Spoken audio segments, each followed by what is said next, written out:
салом тамошобинони азиз, бино ба таҳлили Спутник Тоҷикистон давоми 2 рӯзи охир арзиши гази моеъ 70 дирам боло рафта 6.70 ва дар баъзе ҷойҳо 6.80 дирамро ташкил медиҳад. Нархи бензин ва сӯзишвории дизелӣ ҳам дар ин миён аз 20 то 40 дирам тағйир ёфтааст. ҳоло нархи бензини навъи АИ95 10 сомонӣ, АИ92 9.80 дирам ва дизел 9.40 дирамро ташкил медиҳад. бояд гуфт ки то ин замон ба ин дараҷа нархи маводи сух дар навоҳии кишвар гарон нашуда буд.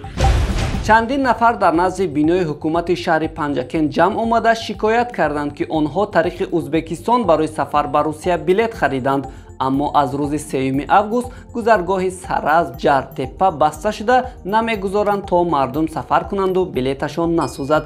сабаби баста шудани марзро мақомот тавзеҳ надоданд, аммо раиси шаҳр ба назди ҷамъомадагон баромада ваъда додааст ки мушкилашонро ҳал мекунад. баъдан расонаҳо хабар доданд ки нафарони сахт зарурро иҷозат доданд то ба Узбекистон гузаранд. вазорати корҳои дохила мегӯяд ки зани 26-солаи сокини ноҳияи Бобоҷон Ғафуров бо як мард ҷангу ҷанҷол карда бо корди хоҷагӣ як маротиба ба шиками ӯ задааст. дар натиҷа ҷавон ҷароҳати вазнини ҷисмонӣ барошта дар беморхона бистарӣ гардидааст. ҳамчунин як марди 53-солаи шаҳри Душанберо дар Гипразем як нафар беасос лату кӯб намудааст. ҷабрдида ҷароҳати ҷисмонии дараҷаи вазнин ба саломатиаш бардошта дар беморхона бистарӣ гардидааст.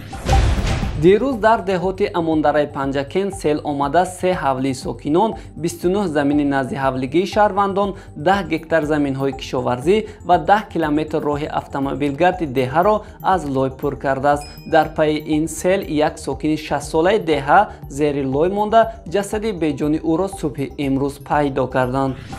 баъди ҷустуҷӯҳо як ҳафтаина бошад билохира ҷасади навраси дар дарёи Вашк ғарқ шударо пайдо карданд. ӯ рӯзи 3 июл ҳангоми обозӣ дар мавзеи сари пули ноҳияи Кушониён ғарқ гардида буд. ғаввосон ӯро 1 километр дуртар аз ҷойи ҳодиса пайдо карданд. ёдгор Файзов, раиси вилояти Мухтори Кӯҳистони Бадахшон, барои ободу зебо гардонидани маркази шаҳри Хоруғ ба ҳашари дастаҷамона баромада ба обкашонӣ машғул шуд. дар шабакаҳои иҷтимоӣ бархе аз раиси вилояти Бадахшон тавсиф карданд ки бо мардум аст, аммо бархе дигар ӯро танқид мекунанд ки ниёзҳои аввалин дараҷаи сокинон аз қабили мушкили таъминот бо об дар шаҳри Хоруғро ҳанӯз ҳам пурра ҳал накардааст. шумо дар бораи ёдгор Файзов агар чӣ медонед, дар комментарӣ нависед. бошгоҳи Барселона аз анҷоми шартнома бо Лео Месси хабар дод. гуфт ки Месси бо вуҷуди мувофиқат дар бораи тамдиди қарордод дар даста нахоҳад монд. дар хабари дигар омадааст ки имрӯз ҳуҷумкунандаи аргентинӣ Лионел Месси бо бошгоҳи ПСЖ музокирот анҷом додааст.